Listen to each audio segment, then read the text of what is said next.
नमस्कार दोस्तों, स्वागत है आप सभी का प्रज्ञान आईसीएस के यूट्यूब चैनल में। आज की क्लास में हम गवर्नर से रिलेटेड जो है डिस्कशन करने वाले हैं अपनी क्लास में, राज्यपाल से संबंधित। इसमें हम राज्यपाल से रिलेटेड जो है जितने भी महत्वपूर्ण आर्टिकल्स हैं, इंपॉर्टेंट आर्टिकल्स हैं, उस पर डिस्कस करेंगे और साथ में जो राज्यपाल की महत्वपूर्ण शक्तियाँ, जिनसे प्रीलिम्स के एग्जाम में प्रश्न बनाए जाते हैं या बनाए जा सकते हैं, उन पर भी हम लोग डिस्कस करेंगे। और इसके साथ ही इसी क्लास में हम जो हमारे मध्य प्रदेश पीएससी के लिए बेहद इंपॉर्टेंट टॉपिक है मध्य प्रदेश के राज्यपाल, उनकी जो है पूरी क्रोनोलॉजी के बारे में डिस्कस करेंगे और उनसे जुड़े हुए जितने भी महत्वपूर्ण फैक्ट हैं, जैसे कि मध्य प्रदेश का पहला राज्यपाल कौन बना, जो अभी वर्तमान में राज्यपाल कौन है, प्रथम कार्यवाहक राज्यपाल कौन रहे हैं, प्रथम महिला राज्यपाल कौन रही हैं, इसके बाद में जो है ऐसे राज्यपाल जो पहले कभी किसी अन्य राज्य के जो है मुख्यमंत्री रहे हैं, ऐसे राज्यपाल जो संविधान सभा के सदस्य रहे हैं, उन तमाम जो इम्पोर्टेंट फैक्ट्स हैं, जिनसे एमपीपीएससी घुमा-फिरा के जो क्वेश्चन पूछता रहता है ना, उन सब को हम इस क्लास में पूरा जो है डिस्कस करेंगे, ठीक है? तो चलिए क्लास को शुरू करते हैं और सबसे पहले जो है आर्टिकल्स को देखते हैं, है ना? इसमें से 1, 2, 3 आर्टिकल ऐसे हैं जिसको थोड़ा हम डिटेल पढ़ेंगे क्योंकि हमको बारीकी भी समझनी है, कुछ आर्टिकल्स की बारीकी भी समझनी है। नेगेटिव मार्किंग है, इसलिए कोई भी रिस्क अपन नहीं ले सकते हैं, है ना? हमें नहीं पता है कि इस बार एग्ज़ाम का पैटर्न कैसा रहने वाला है। तो हम हमारी जो स्टडी होगी वो यूपी पीसीएस के लेवल पे करेंगे हम लोग। उत्तर प्रदेश पीसीएस में जिस लेवल पे पढ़ाई होती है उस लेवल पे करेंगे।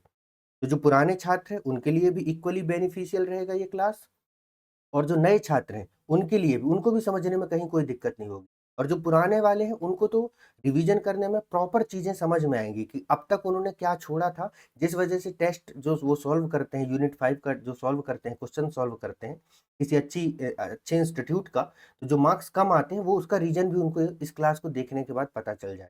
ठीक है? चलिए क्लास को शुरू करते हैं और सबसे पहले देखते हैं हम आर्टिकल 153 को, किसे? आर्टिकल 153 को। तो आर्टिकल 153 में ये है कि संविधान के अनुच्छेद कहाँ पर? संविधान के अनुच्छेद 153 के अनुसार प्रत्येक राज्य के लिए एक राज्यपाल होगा। मतलब ये प्रावधान किया गया है कि संविधान के अनुच्छेद 153 के अनुसार प्रत्येक राज्य के लिए एक राज्यपाल होगा।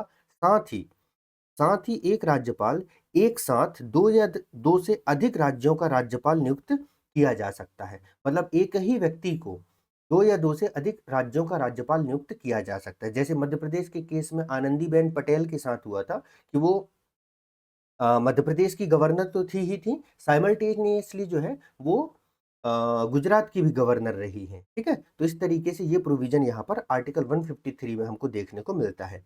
ये प्रोविज़न जो है प्रेसिडेंट के आर्टिकल 52 से जो है सिमिलर है। मतलब उसमें तो ये है कि भारत का एक राष्ट्रपति होगा, वैसे ही यहाँ पर कहा गया है कि प्रत्येक राज्य का जो है एक राज्यपाल होगा। मतलब प्रेसिडेंट के आर्टिकल 52 से जो है यह मिलता-जुलता है। और जब हमने प्रेसिडेंट पढ़ा है, तो हम गवर्नर को कंपैरेटिव स्टडी करते गए हैं साथ में। मतलब मैं आपको गवर्नर से रिलेटेड जो इम्पोर्टेंट आर्टिकल्स हैं और जो शक्तियाँ हैं, काम हैं, उन सब के बारे में आपको बताता चला हूँ। अब यहाँ पर जब हम गवर्नर पढ़ रहे हैं, तो मैं आपको प्रेसिडेंट रिवाइज़ करवाता चलूँ। तो आपका ये रिवीजन सेशन भी हो जाएगा साथ में प्रेसिडेंट को लेकर के, ठीक है? तो यहाँ पर बात हो गई क्या 153 की। अच्छा, एक इम्पोर्टेंट बात जो आपको यहाँ पर ये याद रखनी है कि ये वाला जो प्रोविज़न है कि साथ ही एक राज्यपाल एक साथ 2 या 2 से अधिक राज्यों का राज्यपाल नियुक्त किया जा सकता है। Also one governor can be appointed as the governor of 2 और more state at the same time. ये बहुत इम्पोर्टेंट है क्योंकि यहाँ पर कई बार छात्र कन्फ्यूज़ हो जाते हैं। यार एक राज्य का गवर्नर एक साथ कैसे 2 राज्यों का गवर्नर होगा? तो उसमें पूछा जाता है कि ये प्रोविज़न कि एक राज्य का राज्यपाल एक से अधिक राज्यों का राज्यपाल हो सकता है, किस आर्टिकल में है? तो आपको कन्फ्यूज़ नहीं होना है, वो आर्टिकल 153 में ही है क्योंकि उसमें एक ऑप्शन रहेगा उपर्युक्त में से कोई नहीं, नन ऑफ द अबव। तो आपको लगेगा हाँ, सही बात तो है, नन ऑफ द अबव लगा देंगे। यूपी पीसीएस एक बार ऐसा करके जो है बच्चों को चित्त कर चुका है ना? तो हमें अब चित्त नहीं होना है क्योंकि जो पीवाईक्यू होते हैं अदर स्टेट एग्ज़ाम के, स्टेट मतलब जो पीएससी के एग्ज़ाम के जो पीवाईक्यू होते हैं, वो यहीं पर हमको हेल्प करते हैं। हमारे बहुत सारे ऐसे मित्र रहे जब हम लोग अपने तैयारी करते थे उस दरमियान, कि जिनका कभी प्री नहीं रुकता था क्योंकि उन्होंने पूरा घटना चक्र जितने भी एमसीक्यू वाली जो किताबें आती है ना, उनको उन्होंने इतने प्रैक्टिस किए थे, मतलब सिर्फ क्वेश्चन लगाए नहीं थे, प्रैक्टिस किए थे। जैसे टेस्ट हम लोग देते हैं ना, उसी तरीके से जो है उन्होंने भयंकर प्रैक्टिस किया था उसका, और उनका मूल मंत्र भी यही था कि अगर प्रीलिम्स निकालना है तो जैसे घटना चक्र जैसी किताब, मतलब अल्टीमेटली एमसीक्यू, सीधी सी बात अगर मैं कहूँ तो एमसीक्यू, जितना ज़्यादा आप एमसीक्यू प्रैक्टिस करेंगे, एनालिसिस करेंगे और फिर अपनी उन गलतियों को दूर करेंगे, उतना ज़्यादा आपकी प्रोबेबिलिटी बढ़ेगी एग्जाम को क्रैक करने। ठीक है, चलिए नेक्स्ट आर्टिकल देखते हैं। आर्टिकल 154 कौन सा है? आर्टिकल 154। आर्टिकल 154 के अनुसार राज्य की कार्यपालिक शक्ति राज्यपाल में निहित होगी और वह इसका प्रयोग स्वयं या अपने अधीनस्थ अधिकारियों के द्वारा करेगा। According to article 154, the executive power of the state shall be vested in the governor and shall be exercised by him either directly or through officer subordinate to him. यही सेम बात जो है हमने आर्टिकल 53 में पढ़ी है, कहाँ पर? प्रेसिडेंट से रिलेटेड। मतलब एक तरीके से यहाँ पर यह कहा कहा जा रहा है कि जो गवर्नर है वह अपने अधीनस्थों के माध्यम से जो है राज्य की कार्यपालिक शक्ति का प्रयोग करेगा। मतलब राज्य की कार्यपालिका का प्रमुख कौन होता है? तो आपको याद रखना है गवर्नर होता है, मुख्यमंत्री नहीं। मुख्यमंत्री गवर्नर के नाम से काम करता है, लेकिन कार्यपालिका का, स्टेट एग्जीक्यूटिव का जो हेड होता है वह गवर्नर होता है। जैसे यूनियन एग्जीक्यूटिव का हेड राष्ट्रपति होते हैं, वैसे ही स्टेट एग्जीक्यूटिव के जो हेड हैं वो गवर्नर होते हैं। मेरी इस बात को आप ध्यान से अपने दिमाग में बैठा लीजिए, क्योंकि छात्रों से यहाँ भी गलती होती। ये क्लास लेने का मेरा उद्देश्य ही है कि मैं आपको ये बताऊं कि कहाँ पर गलतियां होती, आपको वो गड्ढे दिखा सकूं जहां एग्जामिनर आपको गिराने की कोशिश करता है। वो गड्ढा खोदता है, एमसीक्यू क्वेश्चन बनाते समय ऐसे ऐसे, वो एमसीक्यू नहीं होते, वो गड्ढे होते हैं जहां पर वो चाहता है, एग्जामिनर चाहता है कि आप यहाँ गिरो। और टीचर का दायित्व तो ये होता है कि आपको पहले से बता दे कि देख बेटा वहां गड्ढा है, संभल के जाना। तो ये बताने का ही उद्देश्य है हमारा, और कुछ नहीं है। सारे फैक्ट्स, तमाम चीजें सब इंटरनेट में, किताबों में अवेलेबल है। लेकिन मास्टर का काम सिर्फ इतना है कि वो आपको राह दिखा दे। ठीक है, चलिए आगे बढ़ते हैं। तो अब इसके बाद में देखते हैं कि अगर इस बात को हम सरल शब्दों में, राज्य की कार्यपालिका का प्रमुख राज्यपाल होता है। क्या है? राज्य की कार्यपालिका का जो प्रमुख है वह राज्यपाल होता है, जो मंत्रिपरिषद की सलाह के अनुसार कार्य करता है।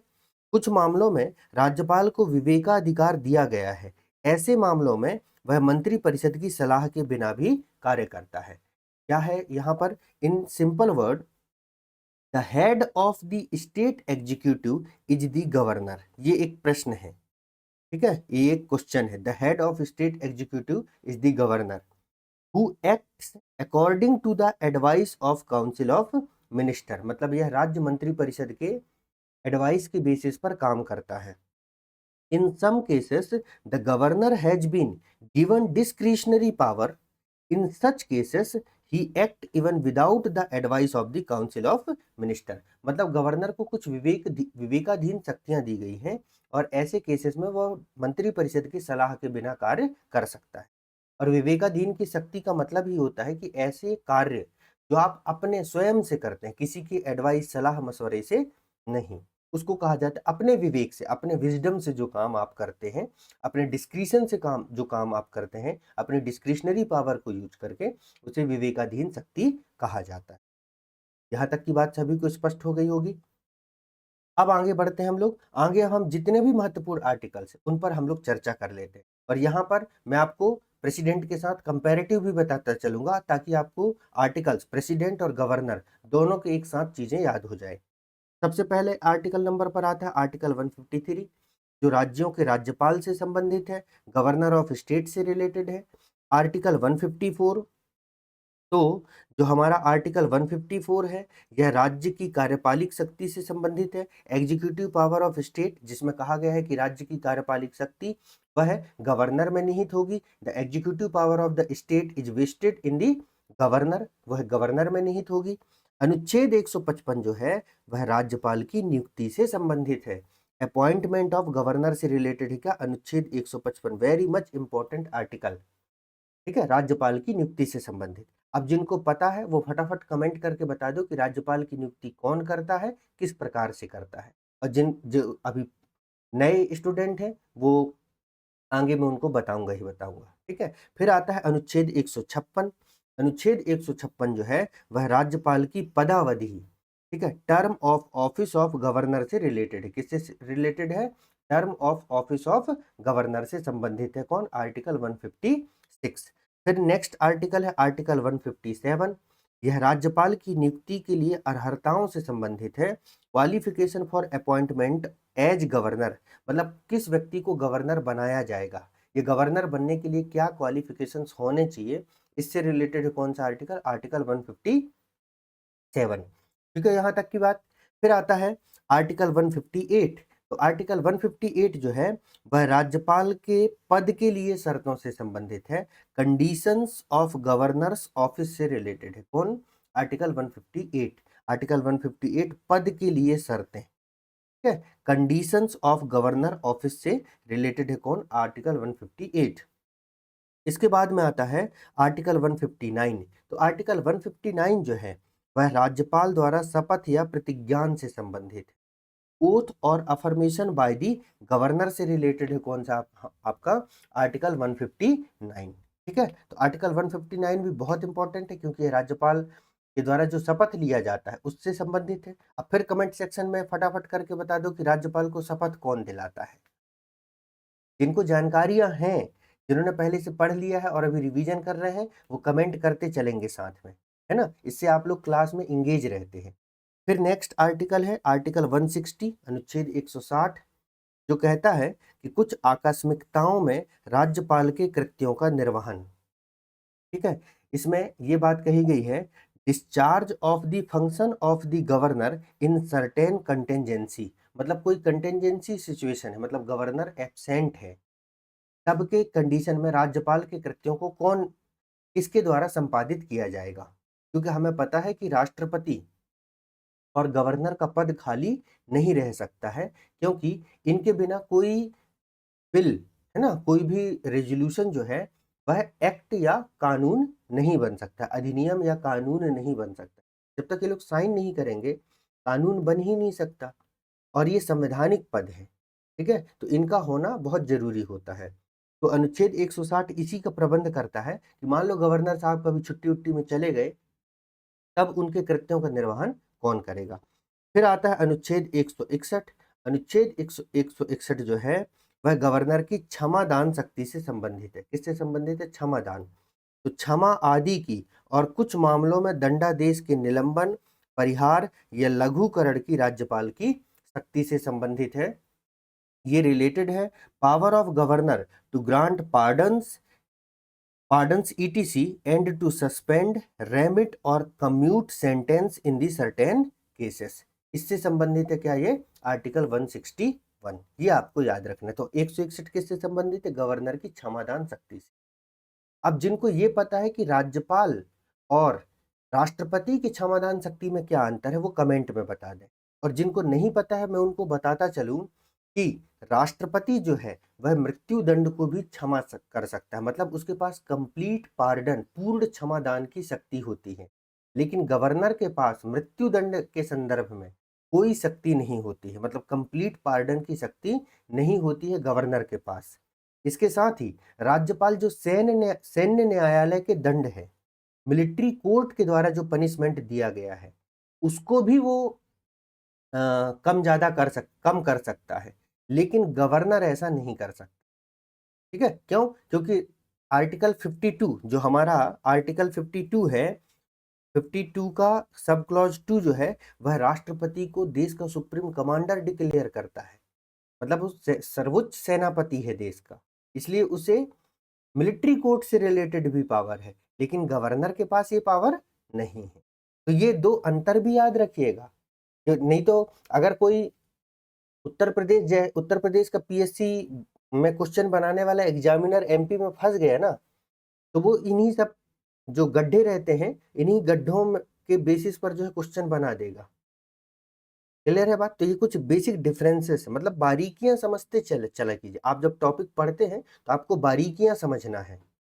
अगर आप बारीकियां नहीं समझेंगे, केवल और केवल फैक्ट फैक्ट पर फोकस करेंगे, और क्वेश्चन पेपर अगर थोड़ा सा टिपिकल बन गया और निगेटिव मार्किंग भी है अब तो समस्या खड़ी हो जाएगी, है ना। इसलिए मेरी पूरी कोशिश है पूरे सेशन में जो है मैंने इसीलिए और किसी दूसरे जो टॉपिक है, सब्जेक्ट है, उस पर जो है अभी वीडियो नहीं बना पाया हूँ, क्योंकि अभी पूरा जो मेरा टाइम है इस अकेले एक सब्जेक्ट को कवर करने में जो है मैं लगा हुआ हूँ। मतलब इसके लिए कंटेंट बनाना, और कंटेंट भी ऐसे जो बिल्कुल एकदम टारगेटेड हो एमपीपीएससी के प्रीलिम्स के हिसाब से। फिर देखेंगे नेक्स्ट सेशन जब होगा या अभी अगर समय रहेगा तो उनके लिए फिर मैराथन क्लास के लिए भी मैं प्रयास करूंगा कि वो जो है इस मंथ कंप्लीट हो जाए। खैर चलिए आगे बढ़ते हैं। तो ये हो गया आर्टिकल 161, और आर्टिकल 161 से ही प्लस 89 का रूल एप्लीकेबल हो जाएगा। मतलब जैसे जो हमारे कौन प्रेसिडेंट महोदय है, तो प्रेसिडेंट महोदय के लिए जो है वह क्षमादान शक्ति कहाँ पर है, 72 में है। तो इसमें प्लस 89 कर दोगे तो क्या आ जाएगा, 161 आ जाएगा। तो ये राष्ट्रपति के राज्यपाल के क्षमादान शक्ति से संबंधित है। अब 72 के बाद और अनुच्छेद 161 के बाद मतलब प्लस 89 का रूल जो है वह एप्लीकेबल हो जाएगा। मतलब आप 73 में प्लस 89 जोड़ देना, 74 में 89 जोड़ देना, 110 तक। क्लियर है। फिर है नेक्स्ट अनुच्छेद 162, इतना महत्वपूर्ण नहीं, इसको जाने दो। तो इतने आर्टिकल्स जो गवर्नर है उस गवर्नर से रिलेटेड आपको याद रखना। और भी आर्टिकल है, अगली स्लाइड में हम देखेंगे। अब इसके लिए मैं थोड़ा सा आपको याद करने का आपको ट्रिक बता देता हूँ। कैसे, देखो अनुच्छेद 52 में कहा गया कि भारत का एक राष्ट्रपति होगा, और अनुच्छेद 153 में कहा गया कि राज्य के राज्यपाल होंगे, एक ज्यादा। अनुच्छेद 53 में यह कहा गया कि संघ की कार्यपालिक शक्ति जो है वह राष्ट्रपति में निहित होगी। यहां पर अनुच्छेद 154 में एक ज्यादा ये कहा गया कि राज्य की कार्यपालिक शक्ति किसमें होगी, राज्यपाल में होगी। फिर अब आता है क्या, यहां पर थोड़ा सा ट्विस्ट है। ट्विस्ट क्या है कि भाई अनुच्छेद 54 और अनुच्छेद 55 ये दोनों राष्ट्रपति के निर्वाचन से संबंधित है। अब गवर्नर का निर्वाचन तो होता नहीं है, गवर्नर तो अपॉइंट किया जाता है, गवर्नर के लिए कोई इलेक्शन तो होता नहीं है। तो अगला जो अनुच्छेद होगा, अनुच्छेद 155, वह गवर्नर की अपॉइंटमेंट से रिलेटेड हो जाएगा। तो अनुच्छेद 155 राज्यपाल की नियुक्ति या अपॉइंटमेंट ऑफ गवर्नर से रिलेटेड है। तो राष्ट्रपति के लिए 2 आर्टिकल गवर्नर के 1 आर्टिकल में कन्वर्ट हो गया। तब आपको क्या करेंगे, आप थोड़ा सा बैक हो जाएंगे। क्लियर है बात। अब यहां पर देखिए, वहां पर आर्टिकल 56 में, कहां पर आर्टिकल 56 में जो है वह प्रेसिडेंट की पदावधि की बात की गई है। यहां आर्टिकल 156 में राज्यपाल की पदावधि की बात की गई। क्लियर है, इसको आप याद रख लीजिए।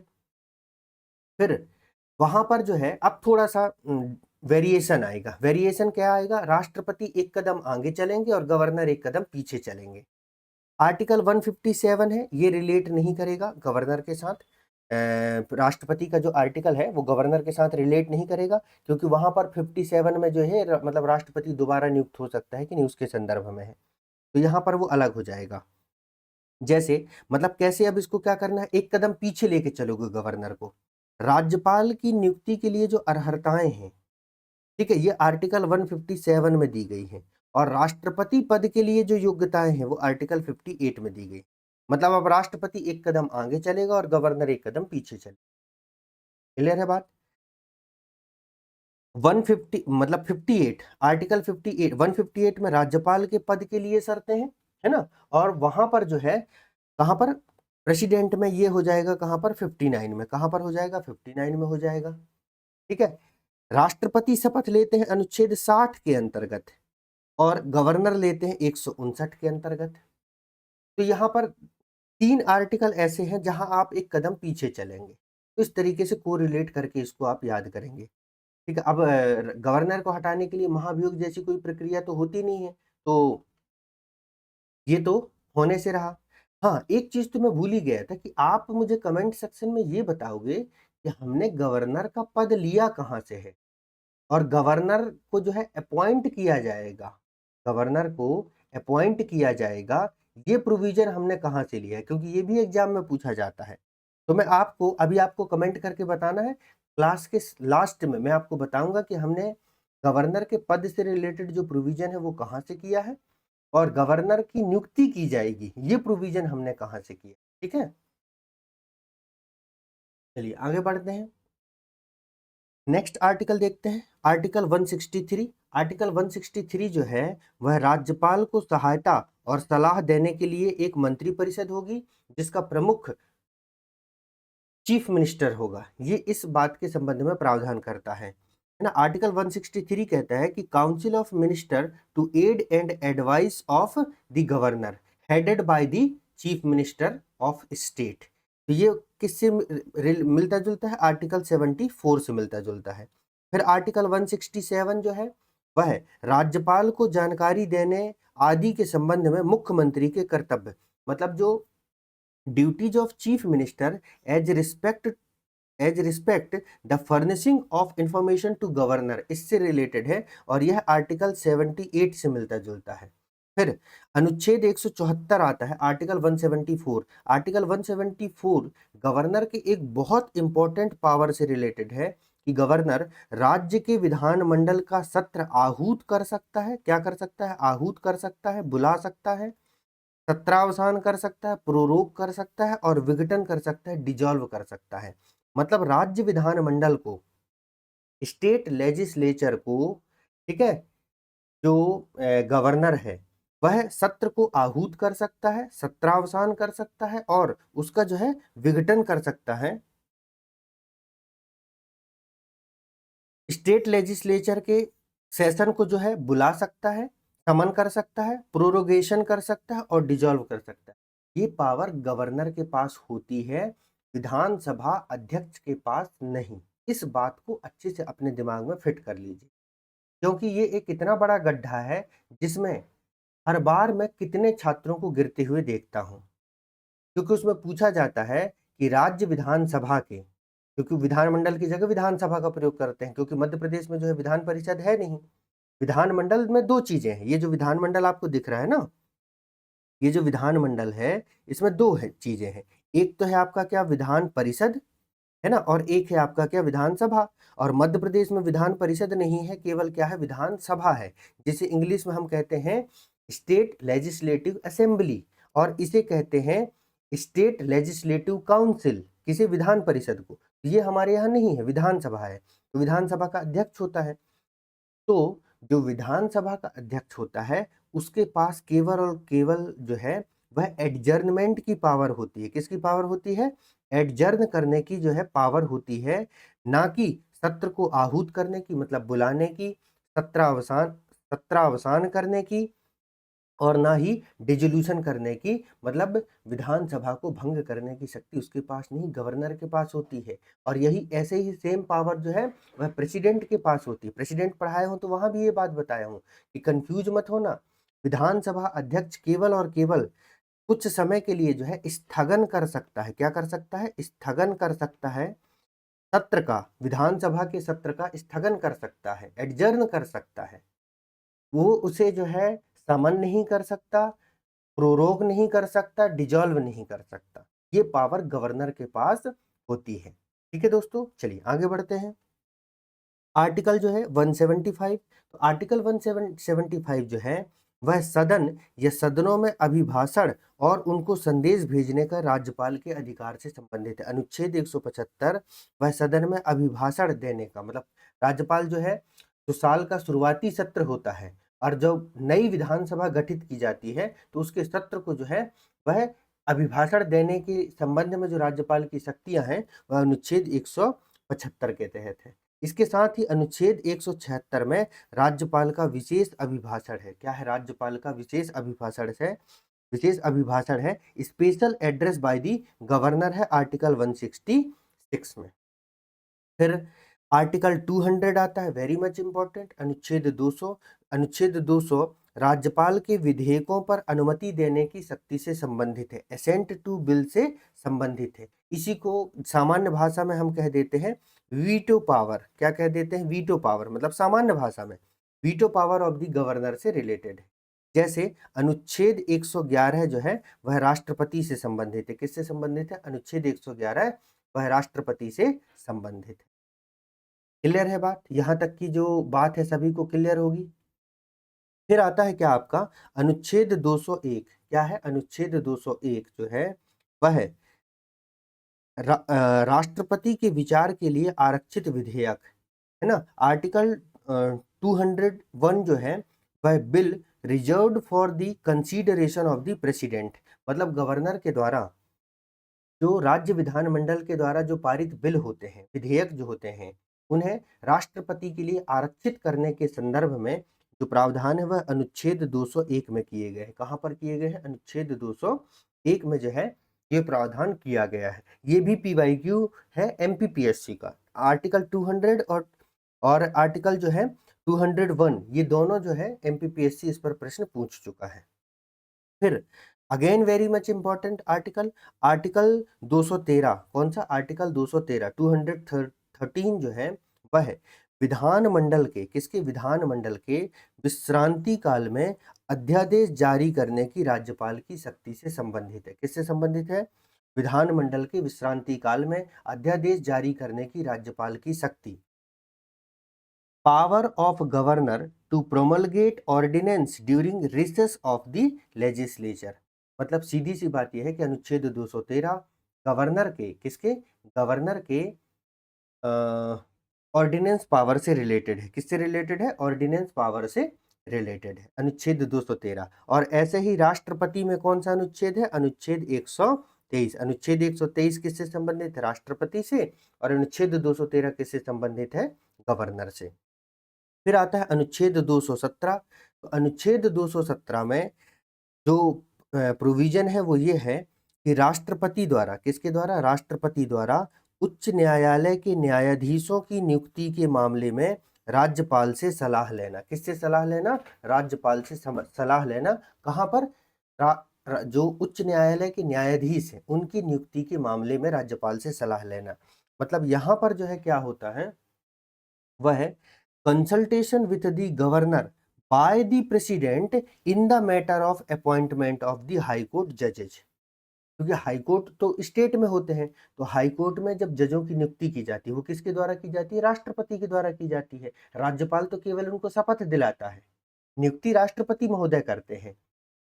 तो जब हाई कोर्ट में जजेज को अपॉइंट किया जाता है तो उसके संबंध में ये प्रोविजन है कि जो राष्ट्रपति महोदय हैं वह उस कंसर्न्ड स्टेट के गवर्नर से जो है वह क्या कर सकते हैं? सलाह ले सकते हैं। ये प्रोविजन किया गया है अनुच्छेद 217 के अंतर्गत।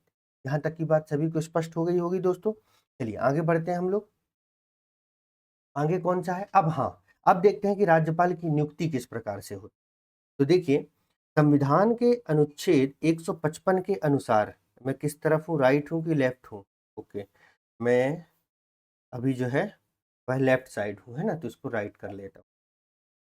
संविधान के अनुच्छेद 155 के अनुसार राज्यपाल की नियुक्ति राष्ट्रपति के द्वारा प्रत्यक्ष रूप से की जाएगी। वेरी मच इंपॉर्टेंट पॉइंट है। राज्यपाल की नियुक्ति राष्ट्रपति के द्वारा, किसके द्वारा? राष्ट्रपति के द्वारा प्रत्यक्ष रूप से की जाएगी।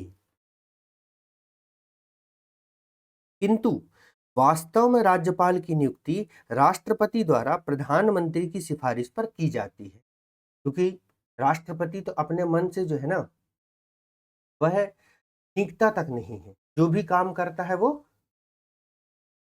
काउंसिल ऑफ मिनिस्टर की सलाह पर करता है। वैसी राज्यपाल की भी स्थिति है, लेकिन राज्यपाल के पास तो थोड़ा ज्यादा अधिकार है, मतलब वो अपने मन से छींक तो सकता है एटलीस्ट, है ना।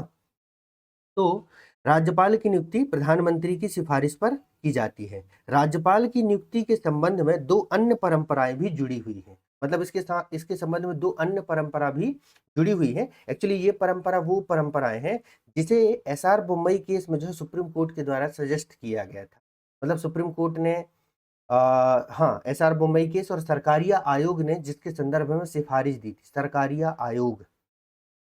मैं आपको केंद्र राज्य संबंध भी पढ़ाऊंगा, अभी शॉर्ट में पढ़ाऊंगा, हार्डली 20 मिनट की क्लास में उसको कंप्लीट करवा दूंगा, क्योंकि MPPSC प्री में सेंटर स्टेट रिलेशन से भी क्वेश्चन पूछे जाते हैं। उसमें हम इतना डिटेल नहीं पढ़ेंगे, सिर्फ और सिर्फ जो है क्या करेंगे, आर्टिकल्स पढ़ेंगे और जितने भी आयोग बनाए गए हैं, जैसे आप PYQ उठा के देख लीजिए, सरकारी आयोग से क्वेश्चन पूछ चुका है ना, ईयर पूछ लिया था उसका कि कब गठित किया गया था सरकारी आयोग को।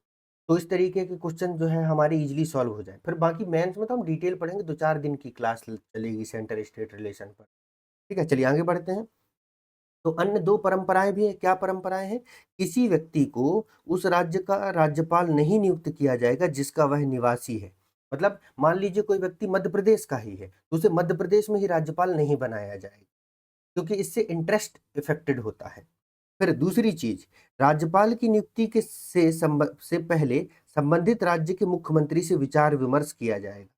मतलब ये भी है भाई कि अगर मान लीजिए केजरीवाल के मूड पर किसी को बैठा रहे हो, या मोहन यादव जी के सर पर किसी को बैठा रहे हो, तो एक बार जो है उनसे पूछ तो लो कि भैया इसको आपके यहाँ राज्यपाल बना दें कि नहीं, थोड़ा विचार विमर्श कर लो, भले उसकी बात नहीं मानना, उसको भी अच्छा लगेगा, संवैधानिक पद है। नहीं तो फिर लड़ाई झगड़े होते हैं, राज्यपाल कहता है कि मैं ये होने नहीं दूंगा, मुख्यमंत्री कहता है मैं ये करके रहूंगा, फिर दोनों के बीच में जंग छिड़ जाती है और राज्य की जनता फिर त्राही त्राही करती रहती है, और केंद्र वहां बैठ के जो है मजे ले रहा होता है। तो ये ना हो, इसके लिए जो है राज्य के मुख्यमंत्री से जो है वह सलाह विचार विमर्श कर लिया जाता है, ठीक है।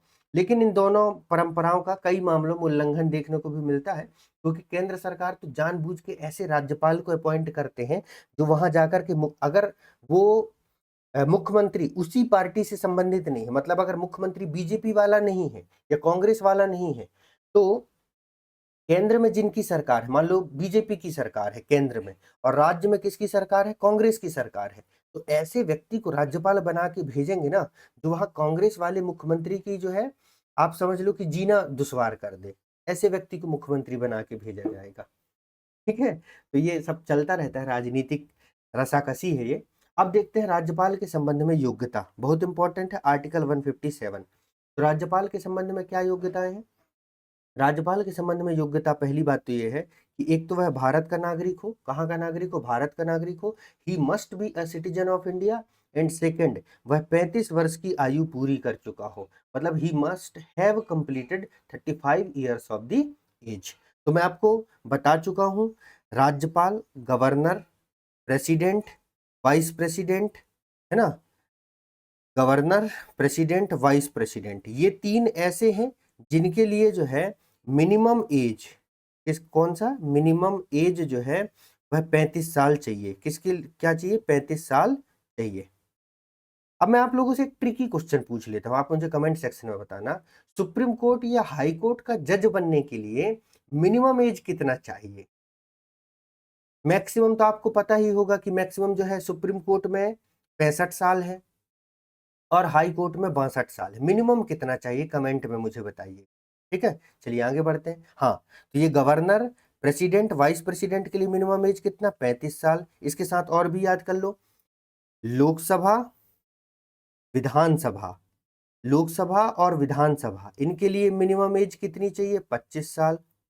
राज्यसभा और Vidhan Parishad, state legislative council, Vidhan Parishad को कहते हैं स्टेट लेजिस्लेटिव काउंसिल, इनके लिए मिनिमम एज 30 ईयर। क्लियर है बात? तो ये एज को भी याद रख लेना, सिंपल इसी से क्वेश्चन पूछ ले और गलत हो जाए अगर, तो फिर तो मेरा जीवन व्यर्थ हो जाएगा आपको पढ़ाने को लेकर के, तो मैं ये नहीं चाहता। तो आप जो है ये याद रखना, लोकसभा विधानसभा के लिए 25 साल, राज्यसभा विधान परिषद के लिए 30 साल, गवर्नर, प्रेसिडेंट, वाइस प्रेसिडेंट के लिए 35 साल, और इसके साथ ही सरपंच बनना है, मतलब पंचायतों में होता है कितना, 21 साल। लेकिन मध्य प्रदेश में मेयर के लिए, मेयर के लिए जो है महापौर के लिए अब 21 साल की एज को खत्म करके 25 साल कर दिया गया है, कि एटलीस्ट 25 साल का व्यक्ति हो तभी उसको मेयर हम बनाएंगे। चलिए आगे बढ़ते हैं।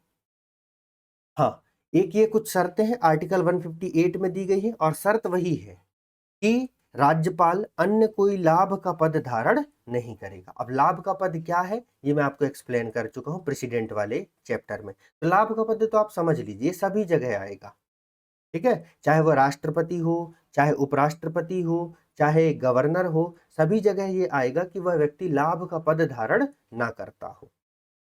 क्लियर है बात? अब आता है पदावधि, देख लेते हैं अनुच्छेद 156, ये इंपॉर्टेंट है कि राज्यपाल का जो है कार्यकाल या पदावधि कितनी होती है, इस बात को समझ लीजिए। तो पहली इंपॉर्टेंट बात तो यह है कि राज्यपाल राष्ट्रपति के प्रसाद पर्यंत पद धारण करता है, ठीक है। The governor hold office during the pleasure of the president, मतलब जब तक प्रेसिडेंट महोदय चाहेंगे, और प्रेसिडेंट के पीछे कौन बैठा हुआ है, प्रधानमंत्री। तो अल्टीमेट बात क्या है कि जब तक प्राइम मिनिस्टर चाहेंगे कि ये गवर्नर रहे, तब तक वो गवर्नर रहेगा। अदरवाइज जो है उसको गवर्नर के पद से या तो उसको दूसरे राज्य में भेज दिया जाएगा, या हटा दिया जाए। तो गवर्नर का कोई ऐसा फिक्स टर्म नहीं है, लेकिन सामान्यतः उसका कार्यकाल 5 वर्ष की अवधि के लिए होता है, किंतु इस 5 वर्ष की अवधि के समापन के बाद वह तब तक अपने पद पर बना रहता है जब तक उसका उत्तराधिकारी पद ग्रहण नहीं कर लेता है। वो तब तक जो है अपने पद पर बना रहता है।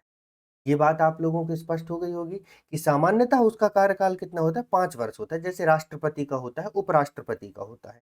लेकिन वो तब तक अपने पद पर बने रहते हैं जब तक उसका उत्तराधिकारी, उसका जो सक्सेसर है, वो अपने पद को ग्रहण नहीं कर लेता। The governor hold office during the pleasure of the president. Generally his term is for a period of 5 years, but after the completion of the 5 year period he continue to hold his office until the successor assume office। ठीक है, मतलब जब तक उसका उत्तराधिकारी नहीं आ जाता तब तक वो अपने पद पर बना रहता है। इसके साथ ही apart from this the governor can resign at any time by addressing his resignation letter to the president. तो आपको ये भी याद रखना है कि राज्यपाल जो है अपना त्यागपत्र राष्ट्रपति को देता है। किसको देता है? राष्ट्रपति को देता है। तो अब चलिए त्यागपत्र को हम एक साथ देख लेते हैं। किसे एक साथ देख लेते हैं? त्यागपत्र को, रेजिग्नेशन लेटर को। ठीक है, प्रेसिडेंट अपना त्यागपत्र किसे देता है भाई? कमेंट करो। वाइस प्रेसिडेंट अपना त्यागपत्र किसे देता है? गवर्नर अपना त्यागपत्र किसे देता है? कमेंट कर दिए। अब सुनो, प्रेसिडेंट अपना त्यागपत्र देता है वाइस प्रेसिडेंट को, वाइस प्रेसिडेंट अपना त्यागपत्र देता है प्रेसिडेंट को, और गवर्नर अपना त्यागपत्र देता है प्रेसिडेंट। क्लियर है बात? ठीक है, तो यहां तो आप देख रहे हैं ये एक दूसरे को त्यागपत्र दे रहे हैं ना, त्यागपत्र त्यागपत्र खेल रहे हैं। गवर्नर के पास ऑप्शन नहीं, गवर्नर सीधे प्रेसिडेंट को थमा आता है अपना त्यागपत्र। भूखे भजन न होई गोपाला, ले धर ले अपन कंठी माला, हम चले हिमालय। और गवर्नर साहब निकल लेते हैं। तो ये गवर्नर की पदावधि के संबंध में, टर्म ऑफ ऑफिस के संबंध में हमने डिस्कस कर लिया। Most important article. आगे बढ़ते हैं। गवर्नर से रिलेटेड और महत्वपूर्ण बात जो अभी हमारे एग्जाम के लिहाज से महत्वपूर्ण है, तो हाँ, शपथ। शपथ, आई शपथ। तो कौन गवर्नर को शपथ दिलाता है? पहले तो आर्टिकल 159 याद कर लो, राष्ट्रपति का 60 याद कर लो, है ना। तो 59 जो है वह शपथ का प्रावधान किया गया है, और राज्यपाल को, किसे? राज्यपाल को संबंधित राज्य के राज्यपाल को संबंधित राज्य के उच्च न्यायालय का मुख्य न्यायाधीश शपथ दिलाता है। कौन शपथ दिलाता है? संबंधित राज्य के, एक मिनट रुकिएगा ना, थोड़ा सा क्या है कि सिस्टम भी, ये सब इलेक्ट्रॉनिक डिवाइसेस हैं तो गर्म हो जाती हैं, तो कभी थोड़ा सा मिसबिहेव करने लगता है ना। और सब ये काफ़ी पुराने हो गए। ये लैपटॉप जो चल रहा है वो बाबा आदम के ज़माने का है। मतलब आप समझिए जब मैं प्रिपरेशन किया करता था उस समय 2015 16 17 के समय का है। तो सब अब क्या धीरे धीरे जर्जर अवस्था में पहुंचने लगे हैं, फिर भी चल रहे हैं, ठीक ठाक चल रहे हैं। आप मतलब काफ़ी क्लासेस जो है कंडक्ट करवा देते हैं, यही पूरा सेटअप जो है। तो मतलब आप समझिए कि अ, इसको आप ऐसे समझ लीजिए कि ये एक बहुत यूजफुल टूल है मेरे लिए। मतलब बहुत लगाव है इनसे मेरा, क्योंकि इन्होंने मुझे अपने खुद के प्रिपरेशन के दौरान भी, और आज मैं जब ये करवा रहा हूँ, मतलब एज ए टीचर काम कर रहा हूँ, उसमें भी काफ़ी अभी भी ये मेरा मतलब मेरी जो है मदद कर रहे हैं, लगातार सतत रूप से जो है मेरे साथ बने हुए हैं। ठीक है, चलिए आगे बढ़ते हैं। तो इसमें क्या है, आर्टिकल 159 में ये बात कही गई कि राज्यपाल को संबंधित राज्य के उच्च न्यायालय का मुख्य न्यायाधीश शपथ दिलाता है। पॉइंट शुड बी नोटेड, उच्च न्यायालय का मुख्य न्यायाधीश, है ना, अदर कोई अन्य न्यायाधीश नहीं, उच्च न्यायालय का मुख्य न्यायाधीश। हाँ, ये हो सकता है कि अगर वो उपस्थित नहीं है तो उसके द्वारा नियुक्त कोई दूसरा व्यक्ति जो है शपथ दिलाता है। स्पष्ट है ये बात? एक बार ऐसी केस इंदिरा गांधी के केस में हुआ था कि जब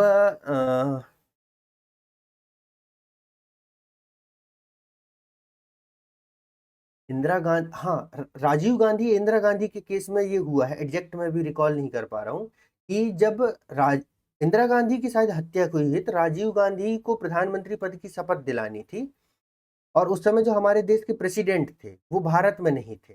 फिर इंस्टेंटली उनको भारत बुलाया गया, और फिर वो भारत पहुंच के उन्होंने राजीव गांधी को शपथ दिलाई थी।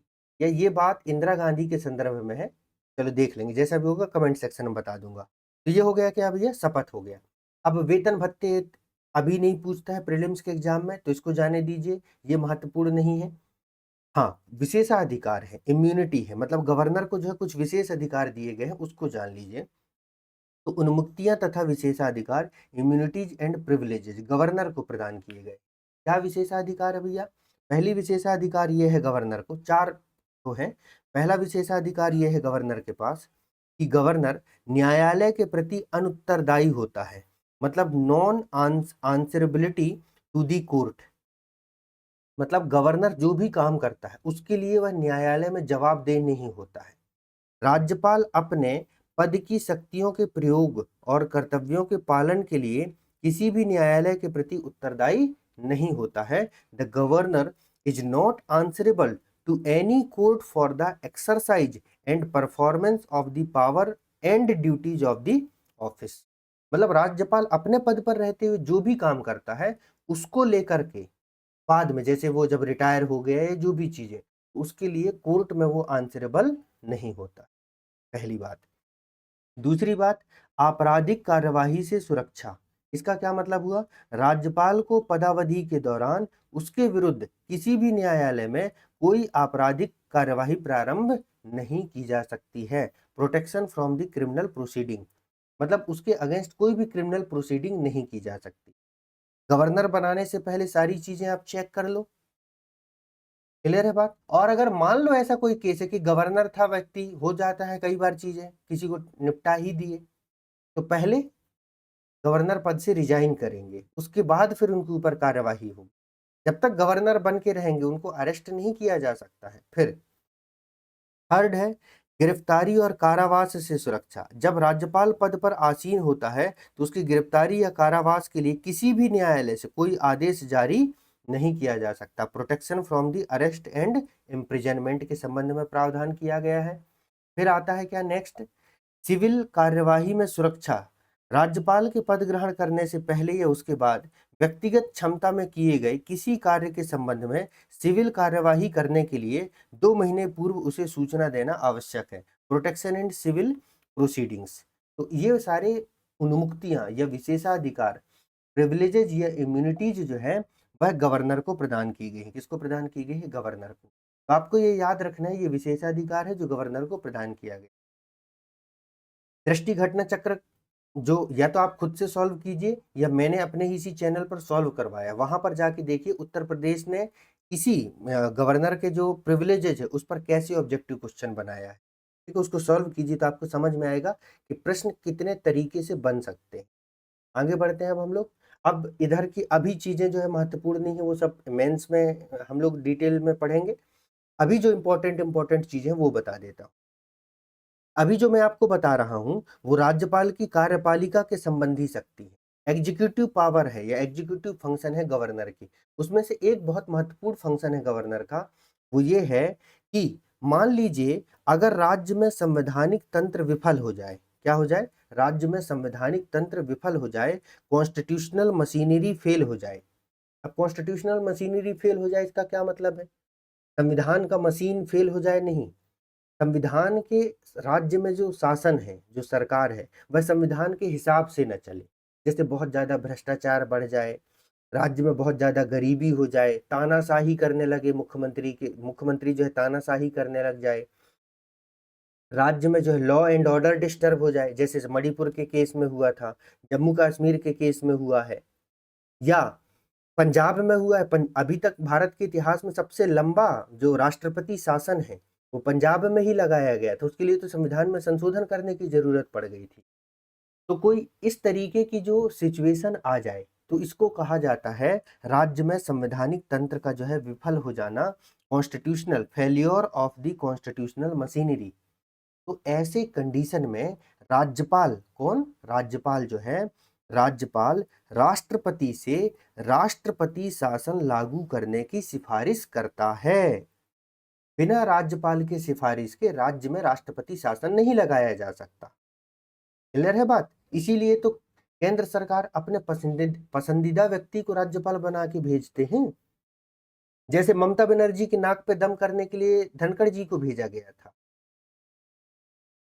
अरविंद केजरीवाल के नाक पे दम करके रखे थे जो वहां के लेफ्टिनेंट गवर्नर थे, उनका नाम मैं भूल गया हूँ, काफी टाइम हो चुका है। तो इसी तरीके से खैर, तो राष्ट्रपति शासन लागू करने की सिफारिश करता है।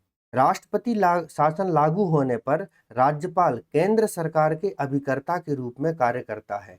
मतलब यहाँ पर क्या कहा जा रहा है, on the failure of constitutional machinery in the state, the governor recommend the imposition of president rule, है ना, to the president. During the imposition of president rule, the governor act as an agent of the central government. ये एक महत्वपूर्ण काम जो governor के द्वारा किया जाता है। और राष्ट्रपति शासन के संबंध में कौन सा आर्टिकल संबंधित है दोस्तों, तो आर्टिकल 356 अनुच्छेद 356 जो है इस बात से संबंधित है कि जब कभी राज्य में कॉन्स्टिट्यूशनल मशीनरी फेल हो जाती है, तब वहां पर राष्ट्रपति शासन प्रेसिडेंट रूल जो है वह इम्पोज किया जा सकता है। ठीक है, और इसी से संबंधित एक अनुच्छेद, दो अनुच्छेद और हैं जो इसको लगवा सकते हैं, मतलब प्रेसिडेंट रूल को जो है लगवा सकते हैं। दो अनुच्छेद, इनके बारे में आप मुझे कमेंट करके बताओगे कि इनका ये विषय वस्तु क्या है, इनका सब्जेक्ट क्या है। 355 और 365, इन दो अनुच्छेदों की विषय वस्तु आप कमेंट सेक्शन करके बताओ, कमेंट में मुझे बताओ। ठीक है, आगे बढ़ते हैं। बस अब ये महत्वपूर्ण शक्तियां हो गई यहाँ पर। हाँ, एक इंपॉर्टेंट फैक्ट और है जो आप समझ लीजिए यहाँ पर, ये 6वें नंबर इधर देखिएगा। राज्य विधानमंडल द्वारा पारित विधेयक पर हस्ताक्षर करता है। अनुच्छेद 200 जो मैं आपको बताया था ना, आर्टिकल 200, जब तक गवर्नर राज्य विधानमंडल द्वारा पारित जो विधेयक है, bill passed by the state legislature, उस पर जब तक सिग्नेचर नहीं करेगा वह कानून नहीं बनेगा। तो ये शक्ति कहाँ है, आर्टिकल 200 में तो करता है, और राज्यपाल के हस्ताक्षर के बाद ही वह विधेयक कानून बनता है, बिल बिकम लॉ। तो ये भी एक इंपॉर्टेंट पावर है किसका, गवर्नर का। ये वीटो शक्ति देख लेते हैं। वीटो शक्ति क्या है, संविधान के अनुच्छेद 200 के अनुसार जब कोई विधेयक राज्यपाल की सहमति के लिए प्रस्तुत किया जाता है तो उसके पास 3 विकल्प होते हैं। कितने विकल्प होते हैं, 3 विकल्प होते हैं। मतलब वो उस विधेयक के साथ क्या क्या कर सकता है, तो वो 3 चीजें कर सकता है किसी भी विधेयक के साथ। पहली बात क्या है, वह विधेयक पर अपनी स्वीकृति दे सकता है, बोल सकता है हाँ भाई। मान लीजिए आप, सीधी सी बात है, आप अपने पिताजी के पास गए, फादर के पास गए हैं किसी बात की परमिशन के लिए, तो आपके फादर के पास क्या क्या ऑप्शन है। पहला ऑप्शन है तो वो आपको परमिशन दे दें। दूसरा ऑप्शन है कि आपको परमिशन देने से मना कर दें। तीसरा ऑप्शन है कि वो आपकी धर की कुटाई कर दें, क्योंकि अगर आपने कुछ ऐसी चीज के लिए परमिशन मांगने गए हैं जो वो उनको जो है रत्ती भर भी पसंद नहीं है, और उससे रिलेटेड आप परमिशन लेने गए हैं, तो वो आपकी खातिरदारी कर सकते हैं। वैसे ही गवर्नर के पास भी 3 ऑप्शन होता है। अब इसमें वो मुख्यमंत्री की कुटाई नहीं कर देते हैं, लेकिन वही है, वो कुटाई के समतुल्य है। मतलब वो जो शक्ति है ना, वो उस कुटाई की इक्वल मानी जा सकती है। मतलब उससे क्या है, सरकार की किरकिरी हो जाती है। तो 3 ऑप्शन क्या क्या है, पहला तो वह विधेयक पर सहमति दे दे, assent to the bill, simple सी बात है। He may give his assent to the bill, कहीं कोई समस्या नहीं है। या वह विधेयक पर अपनी स्वीकृति को सुरक्षित रख सकते हैं, मतलब he may withhold his assent to the bill, means बोल सकते हैं कि ठीक है भाई, अभी मैं बताता हूँ, अभी रुको तनिक, है ना, अभी थोड़ा सब्र करो। तीसरा ऑप्शन क्या है उनके पास, कि वह विधेयक को, धन विधेयक को छोड़कर, मनी बिल को छोड़कर, कुछ सुझावों के साथ पुनर्विचार हेतु विधानमंडल को लौटा सकता है। रिकंसीडरेशन के लिए वह स्टेट लेजिस्लेचर को जो है वह रिटर्न कर सकता है। यदि विधानमंडल उसके द्वारा सुझाए गए संशोधनों के साथ या उन संशोधनों के बिना उस विधेयक को पुनः पारित कर देती है, तो उस पर राज्यपाल अनुमति देने के लिए जो है बाध्य है। ठीक है, मतलब अब राज्यपाल को अनुमति देना ही देना पड़ेगा। ये हो क्या रहा है यहाँ पर, आप ऐसे समझिए, ये गवर्नर है, इधर ये जो है स्टेट लेजिस्लेचर है, एसएल है। इसने एक बिल पारित किया और भेजा किसके पास, गवर्नर के पास, कि लो माई बाप साइन कर दो इस पर। इसने कहा ठीक है, एक बार तुम इसको जो है फिर से पुनर्विचार कर लो, मुझे ये सही नहीं लग रहा है, रिकंसीडर कर लो। क्या कर लो, रिकंसीडर कर लो, है ना, रिकंसीडर कर लो।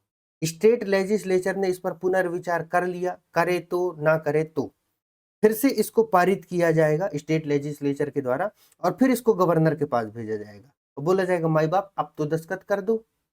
और गवर्नर चाहे कि मैं इसको फिर से भेज दूं इनके पास या इसको अपने पास जो है दबा के बैठ जाऊं इसके ऊपर, तो ऐसा नहीं है। तब गवर्नर जो है ऐसे कंडीशन में जो है वह साइन करना गवर्नर के लिए जो कंपलसरी होगा, बाध्य होगा। क्या होगा? बाध्य होगा, कंपलसरी होगा, गवर्नर को साइन करना ही करना पड़ेगा। तो ये है आर्टिकल 200। क्लियर है बात? और ये जो मैंने आपको बोला ना, वह विधेयक पर अपनी सहमति, अपनी स्वीकृति को सुरक्षित रख सकता है।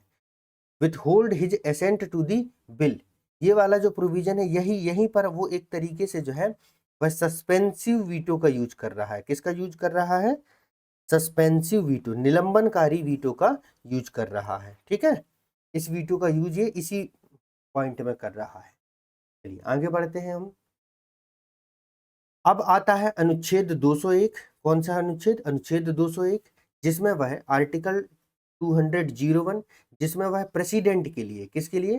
प्रेसिडेंट के लिए जो है विधेयकों को आरक्षित करता है, रिजर्व करता है। तो ये बस इतना याद रखो कि राष्ट्रपति के विचार हेतु आरक्षण या आरक्षित करने का काम जो है गवर्नर के द्वारा किया जाता है। ये मैं आपको मेंस में पढ़ाऊंगा कि किन विधेयकों को वो प्रेसिडेंट के लिए आरक्षित करता है। अभी प्रीलिम्स में ये महत्वपूर्ण नहीं है। चलिए यहाँ तक की है। अध्यादेश जारी करने की शक्ति हमने देख ली है। 200 अनुच्छेद 213 में जो है वह अध्यादेश जारी कर सकता है। कौन? कौन? गवर्नर। और 123 के अंतर्गत राष्ट्रपति भी अध्यादेश जारी कर सकता है ना। ये बात हो गई। बाकी अभी यहाँ जो है, बाकी अब ये सब अभी के डिस्कशन के लिए नहीं है, ये मैं आपको सारे मेंस में पढ़ाऊँ। अब हम मध्य प्रदेश के राज्यपालों का जो है कालक्रम देखें। पहले हम सारे राज्यपालों को एक बार इनका पूरा क्रोनोलॉजी देख लेते हैं। इसके बाद इनके बारे में जो स्पेशल फैक्ट हैं उनके बारे में हम लोग फिर डिस्कशन कर लेंगे। तो सबसे पहले आते हैं हमारे जो गवर्नर हैं, उन गवर्नर का नाम क्या है? पहले नंबर पर जो गवर्नर है उनका नाम है श्री बी पट्टाभी सीतारामैया। कौन है? श्री बी पट्टाभी सीतारामैया। इसी का जो इंग्लिश में है वो राइट साइड में दिया हुआ, मैं हिंदी में बोलता चलूंगा क्योंकि अब नाम हिंदी इंग्लिश सब एक ही है। इनका कार्यकाल था, मोटा मोटा याद रखना नहीं तो पता चले बिल्कुल एकदम तारीख याद करने लगो। 1/11/1956 से 13/6/1957 तक, 13/6/1957 तक, यही बस नहीं पढ़ना है, और भी सब्जेक्ट है ना। तो बी पट्टाभी सीतारामैया 1956 से 1957 तक का इनका कार्यकाल था। पहले थे तो हो सकता है याद भी कर लो कि भाई 1/11 जब मध्य प्रदेश का गठन हुआ था तब ये मध्य प्रदेश के राज्यपाल बनाए गए थे और गठन के 1 साल बाद तक ये राज्यपाल रहे, 1 साल से भी कम। फिर दूसरे नंबर पर आते हैं श्री हरि विनायक पटस्कर। कौन है? हरि विनायक पटस्कर। ये 57 में बनते हैं, 65 तक रहते हैं। फिर है श्री केसी रेड्डी। कौन है? केसी रेड्डी। 65 में बनते हैं, 66 तक रहते हैं। कब तक रहते हैं? 65 में बनते हैं, 66 तक रहते हैं। फिर जस्टिस पीवी दीक्षित, ये मध्य प्रदेश के प्रथम कार्यवाहक राज्यपाल बनते हैं। हाईकोर्ट के चीफ जस्टिस होते हैं, मध्य प्रदेश हाईकोर्ट के चीफ जस्टिस होते हैं। और ये जो है केसी रेड्डी के बाद जो है वह कार्यवाहक प्रेसिडेंट गवर्नर बनते हैं। माफी चाहूंगा, क्या है वही वही सेम चीजें हो जाती है ना, तो नाम में इधर उधर हो जाता है। तो जस्टिस पीवी दीक्षित जो है वह क्या बनते हैं? कार्यवाहक प्रेसिडेंट बनते हैं। 66, 3/2/1966 से लेकर के 9/2/1966, मतलब लगभग जो है 6 दिन के लिए कार्यवाहक राज्यपाल बनते हैं। फिर केसी रेड्डी जी वापस आ जाते हैं। केसी रेड्डी कहीं चले गए थे तो वापस आ जाते हैं, शायद ये चिकित्सीय अवकाश में थे, कुछ तो भी ऐसा था, है ना। फिर आते हैं अपने टाइम पर 66 से फिर 71 तक जो है वो कंटिन्यू राज्यपाल रहते हैं केसी रेड्डी। तो केसी रेड्डी के कार्यकाल में ही पहली बार क्या हुआ, जस्टिस पीवी दीक्षित जो है वह क्या बने? कार्यवाहक जो है एक्टिंग गवर्नर बने। फिर नेक्स्ट में आते हैं श्री सत्यनारायण सिन्हा। ये 71 से लेकर के 77 तक अपने पूरे कार्यकाल तक जो है वह गवर्नर रहते हैं। फिर नेक्स्ट है श्री निरंजन नाथ वांचू। कौन है? श्री निरंजन नाथ वांचू। ये 77 से 78 तक रहते हैं गवर्नर। फिर नेक्स्ट है चिप्पूदिरा मुथाना पुनाचा, मतलब इनको कहते हैं सीएम पुनाचा। आप चिप्पूदिरा मुथाना पूरा नाम याद मत रखना, सीएम पुनाचा है इनका नाम, है ना, सीएम पुनाचा, है ना। 1978 से 1980 तक जो है यह मध्य प्रदेश के राज्यपाल रहते हैं। अभी इनके संबंध में इंपॉर्टेंट फैक्ट भी बताऊंगा कि किसके समय में क्या कार्यस्तानी हुई है। फिर है श्री भगवत दयाल शर्मा। कौन है भगवत दयाल शर्मा? 1980 से 1981, भगवत दयाल शर्मा, ठीक है, 1980 से 1981। जैसे पीएससी कैसे पूछ लेता है, पीएससी ये पूछ लेगा कि भाई जिस समय भोपाल गैस त्रासदी हुई थी उस समय मध्य प्रदेश के गवर्नर कौन थे, तो यही सब फैक्ट पूछता है वो। जब मध्य प्रदेश में पहली बार राष्ट्रपति शासन लगाया गया था उस समय मध्य प्रदेश के गवर्नर कौन थे, अब देखेंगे, नस्तु नाबूद कर देंगे हम। आप मतलब चिंता मत कीजिए, जितने तरीके से वहां एग्जामिनर सोच सकता है हम भी बैठ के ये कर रहे हैं, कितने प्रकार से प्रश्न बनाए जा सकते हैं, ठीक है। चलिए नेक्स्ट फिर कौन है, भगवत दयाल शर्मा। वापस से जो है दूसरा कार्यकाल इनका शुरू होता है, मतलब 1 साल के बाद वो हो जाता है, फिर दूसरी बार आते हैं। श्री भगवत दयाल शर्मा 81 से 83 तक बनते हैं। फिर justice G P Singh, justice G P Singh, P V Dikshit नहीं, जीपी सिंह जो है वो कार्यवाहक गवर्नर बनते हैं। क्या बनते हैं? कार्यवाहक गवर्नर बनते हैं 1 महीने के लिए, 1 महीने से भी कम। फिर जस्टिस श्री भगवत दयाल शर्मा फिर वापस आ जाते हैं, 83 से लेकर के 84 तक रहेंगे। फिर श्री के एम चांडी 84 से 87 तक मध्य प्रदेश के गवर्नर रहेंगे, चांडी महोदय। फिर इसके बाद में जो है वही के एम चांडी भी कहीं चले गए होंगे छुट्टी उट्टी पे, तो जस्टिस एन डी ओझा, जस्टिस एन डी ओझा वह कार्यवाहक एक्टिंग गवर्नर बनते हैं 1/12/1987 से 29/12/1987 तक के लिए, मतलब लगभग लगभग 28 दिन के लिए। फिर के एम चांडी वापस आते हैं तो 87 से लेकर के 89 तक। तो अब देखो आपको क्या करना है, अब ये कार मैं आपको ये बोल रहा हूँ कि आपको ये पूरा एकदम ईयर एग्जैक्ट याद नहीं करना है, कुछ के याद रखने हैं। आपको बस इतना याद कर लेना है कि कौन ये मध्य प्रदेश के ये गवर्नरों के मोटा मोटा नाम है, इतना याद कर लेना कि हाँ भाई भगवत दयाल शर्मा मध्य प्रदेश के गवर्नर रहे, के एम चांडी मध्य प्रदेश के गवर्नर रहे हैं, सरला अग्रवाल मध्य प्रदेश की गवर्नर रही। और अगर इनसे जुड़े हुए कुछ इंपॉर्टेंट फैक्ट है उसको याद कर लेना। ये याद कर लेना कि मध्य प्रदेश के अब तक कौन कौन एक्टिंग गवर्नर रहे, कार्यवाहक गवर्नर रहे। अब एकदम ईयर याद करने बैठोगे क्रोनोलॉजी के साथ तो वो पॉसिबल नहीं है। सीएम का तो फिर भी याद हो जाएगा, गवर्नर में दिक्कत जाएगी आपको, मुख्य सचिव में जो चीफ सेक्रेटरी में दिक्कत जाएगी, प्रेसिडेंट में, प्राइम मिनिस्टर में, हमारे जो सीएम है ना, चीफ मिनिस्टर में, इनमें दिक्कत नहीं जाएगी। इनके हम सुनते रहते हैं नाम गाँव, तो जैसे तैसे याद हो ही जाएगा, मैं करवा दूंगा, उसकी चिंता मत करो।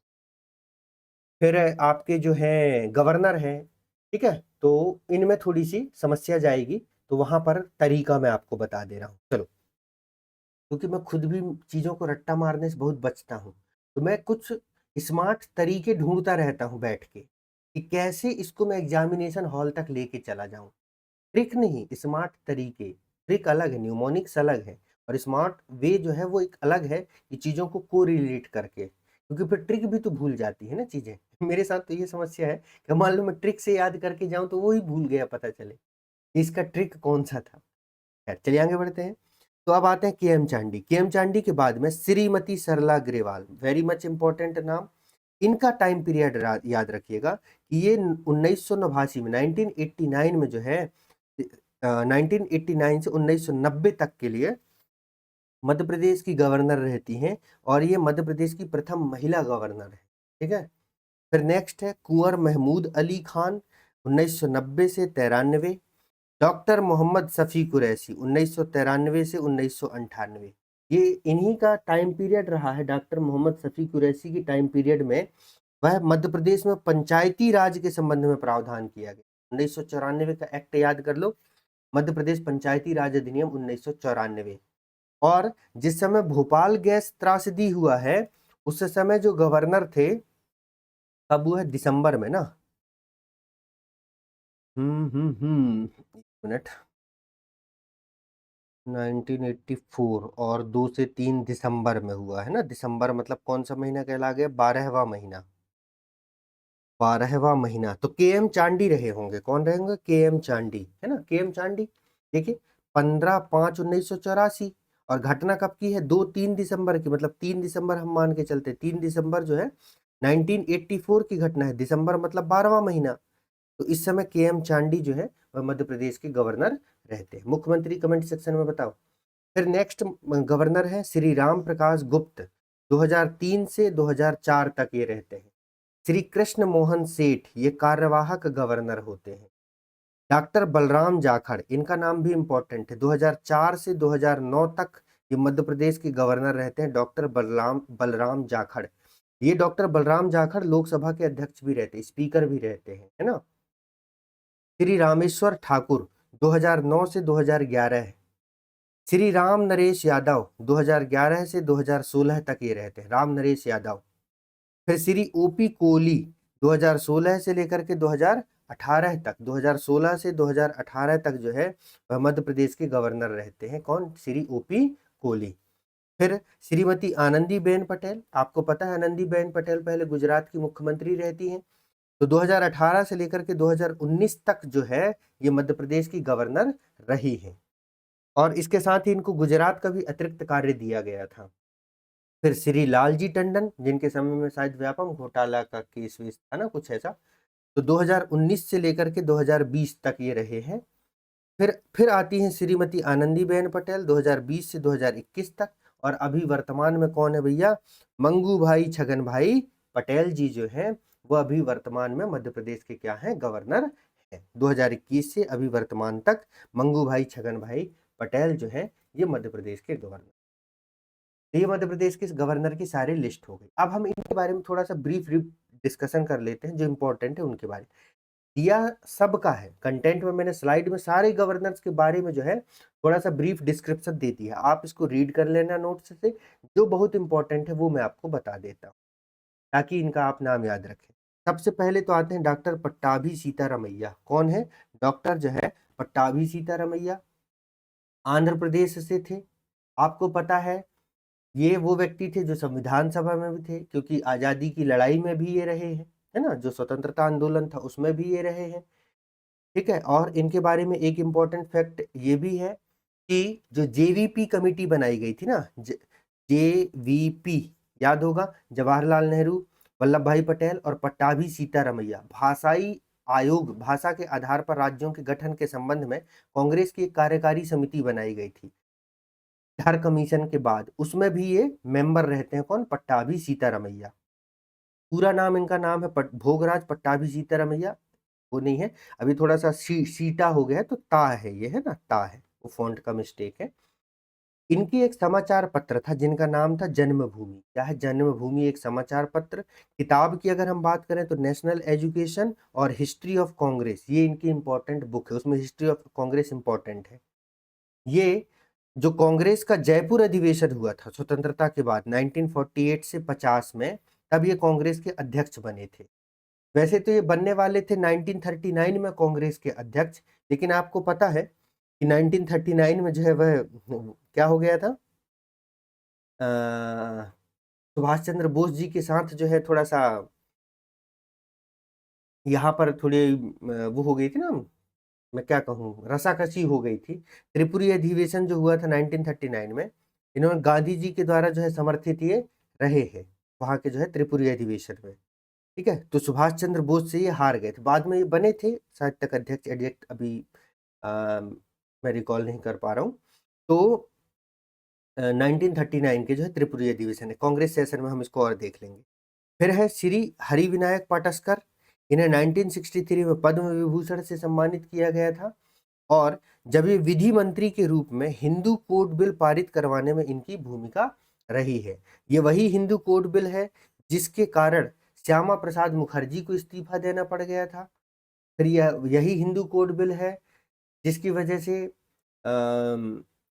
जो डॉक्टर बी आर अम्बेडकर है उन्होंने भी लॉ मिनिस्टर से रिजाइन कर दिया था। तो ये काफी विवादित रहा है। तो ये है श्री हरिविनायक जो है पटस्कर। इसके बाद केसी रेड्डी है। तो केसी रेड्डी के बारे में, हाँ, आपको पता है कि लगातार 2 बार राज्यपाल रहे हैं मध्य प्रदेश के। कहाँ के? 2 बार राज्यपाल रहे हैं मध्य प्रदेश के, और ये पहले मैसूर के मुख्यमंत्री थे, है ना?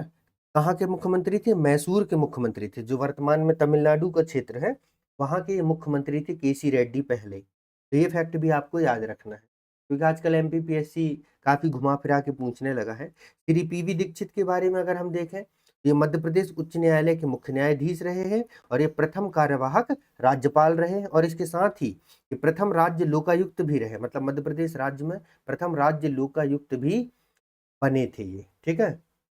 इसके बाद में आपको याद रखना है नाम, ये इधर सबसे लास्ट में देखिएगा, श्री सीएम पुनाचा का, क्योंकि ये पहले कुर्ग के मुख्यमंत्री भी रहे। कुर्ग मतलब कर्नाटक के जो है मुख्यमंत्री रहे हैं, फिर 3 बार उड़ीसा के राज्यपाल रहे। अरे ये वाला क्वेश्चन तो उसमें पूछ चुका है ना पीएससी में, कि कौन से राज्यपाल जो है वह कुर्ग के मुख्यमंत्री और उड़ीसा के 3 बार राज्यपाल रहे हैं। तो श्री सीएम पुनाचा, फिर वो मध्य प्रदेश में आए हैं।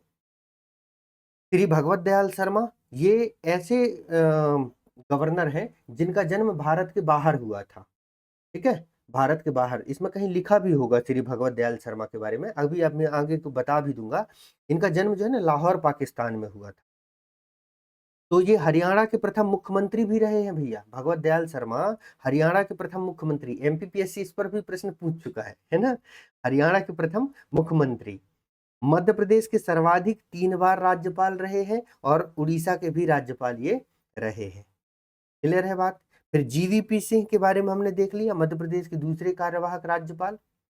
के एम चांडी, हाँ ये देखो प्रोफेसर के एम चांडी, ये जब भोपाल गैस त्रासदी के समय में मध्य प्रदेश के राज्यपाल रहे हैं, ठीक है। इसके बाद में जिनके बारे में हमें जानना है, श्रीमती सरला अग्रवाल, ये देश की दूसरी महिला आईएएस थी। पहली कौन थी? कमेंट सेक्शन में बताओ।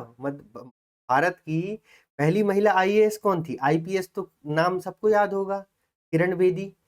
आईएएस का नाम बताओ, ठीक है। और श्रीमती सरला अग्रवाल जो है 61 वर्ष की आयु में सबसे युवा व पहली महिला राज्यपाल बनी थी, कहाँ की? मध्य प्रदेश की। और दूसरी कौन बनी? आनंदीबेन पटेल, है ना। फिर कुंवर महमूद अली, उतना हाँ, कुंवर महमूद अली का भी याद रख लीजिए, महमूद अली खां, क्योंकि प्रथम मुस्लिम राज्यपाल थे मध्य प्रदेश के। और इनके समय में, जिस समय कुंवर महमूद अली खां राज्यपाल बने थे, उस समय तृतीय राष्ट्रपति शासन मध्य प्रदेश में लगाया गया था। अभी आगे देखेंगे भी। फिर श्री मोहम्मद शफी कुरैशी, ये बिहार के कार्यवाहक राज्यपाल थे। खैर वो इंपॉर्टेंट नहीं है, बस इसे आपको याद रखना है कि इनके समय में, शफी कुरैशी के समय में 74वां संविधान संशोधन को लागू किया गया था मध्य प्रदेश में, मतलब पंचायती राज के संदर्भ। डॉक्टर भाई महावीर इंपॉर्टेंट है। अरे मुझे लगता है मैं एक जगह आपको थोड़ा सा फैक्ट जो है ना गलत बता दी हूँ, माफी चाहूंगा। ये भगवत दयाल शर्मा नहीं है ना। एक मिनट में एक बार क्रॉस चेक कर लेता हूँ यार, इतने सारे नाम हैं, दिमाग भी थोड़ा सा ना कंफ्यूज हो जाता है। हम्म। एक बार इसको हम लोग देख लेते हैं। अच्छा, वो जो मैंने आपको एक फैक्ट बताया था ना कि भारत के बाहर जन्मे गवर्नर, वो भगवत दयाल शर्मा नहीं भाई, डॉक्टर भाई महावीर है ना, डॉक्टर भाई महावीर है, जिनका जन्म लाहौर पाकिस्तान में हुआ। माफी चाहूंगा, थोड़ा सा कंफ्यूजन हो गया था मुझे। चलिए, तो हम कहाँ पहुंच गए? यहाँ पहुंच गए, डॉक्टर भाई महावीर, है ना। 1922 में इनका हुआ था। इन्हीं के समय में, जब डॉक्टर भाई महावीर मध्य प्रदेश के गवर्नर थे, इसी समय 2000 में छत्तीसगढ़ बनाया गया था मध्य प्रदेश से विभाजित कर। फिर श्री राम प्रकाश गुप्त जो है, ये उत्तर प्रदेश के मुख्यमंत्री रहे हैं, है ना। वहां पर उप मुख्यमंत्री भी रहे हैं और शिक्षा मंत्री भी रहे उत्तर प्रदेश में। और मध्य प्रदेश में जो है कार्यकाल के दौरान मृत्यु जिनकी हुई थी, ऐसे ये पहले राज्यपाल रहे हैं जिनकी मध्य प्रदेश में राज्यपाल रहते हुए मृत्यु हुई थी, श्री राम प्रकाश गुप्त जी। फिर लेफ्टिनेंट जनरल श्री कृष्ण मोहन सेठ, ठीक है, तो ये लेफ्टिनेंट जनरल इनके नाम में ही है। डॉक्टर बलराम जाखड़, इंपॉर्टेंट नाम है।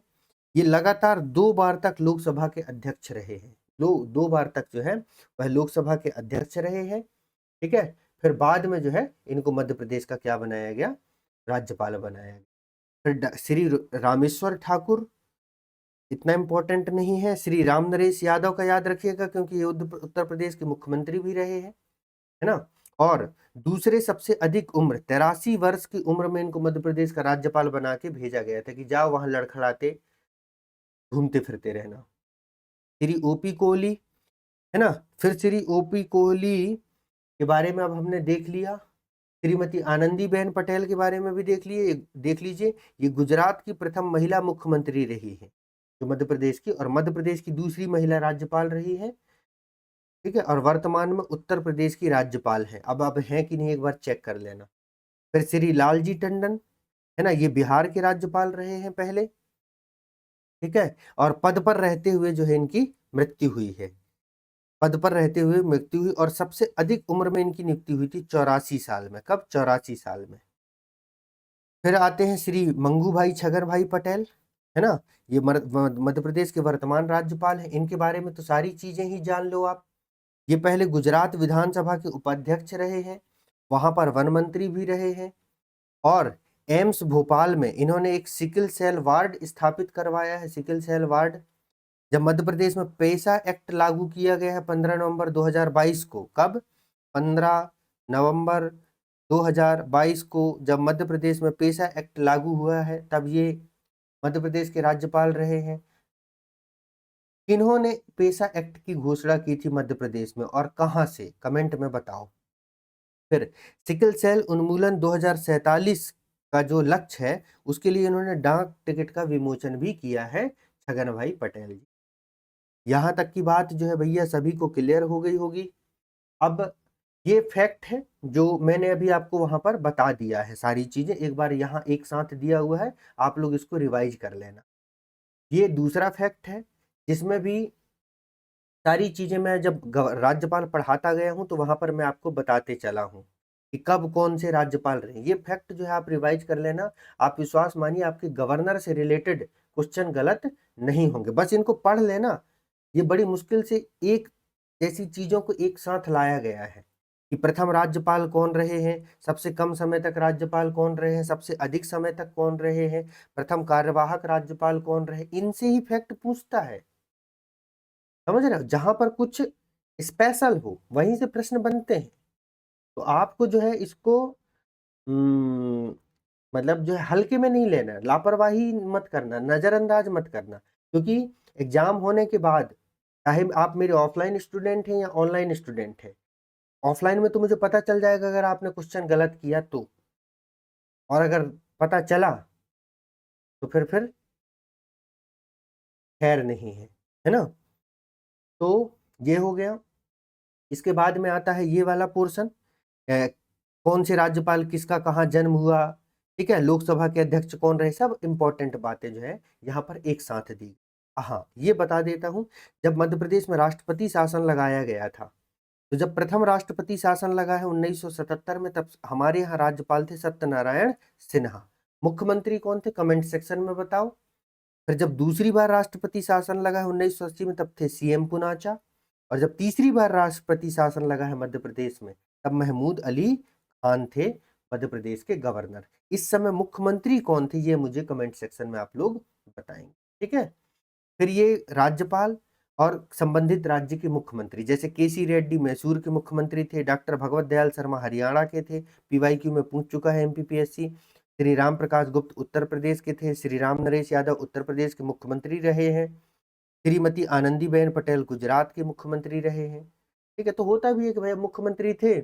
अब मान लीजिए अभी शिवराज मामा तो चलो इस बार एग्रीकल्चर मिनिस्टर बन गए यूनियन में, मान लो अगर वो केंद्र में मंत्री नहीं बनते तो हो सकता था कि उनको कहीं राज्यपाल बना के भेज देते। ठीक है, यही तो सब किया जाता है, तुष्टीकरण की राजनीति, है ना।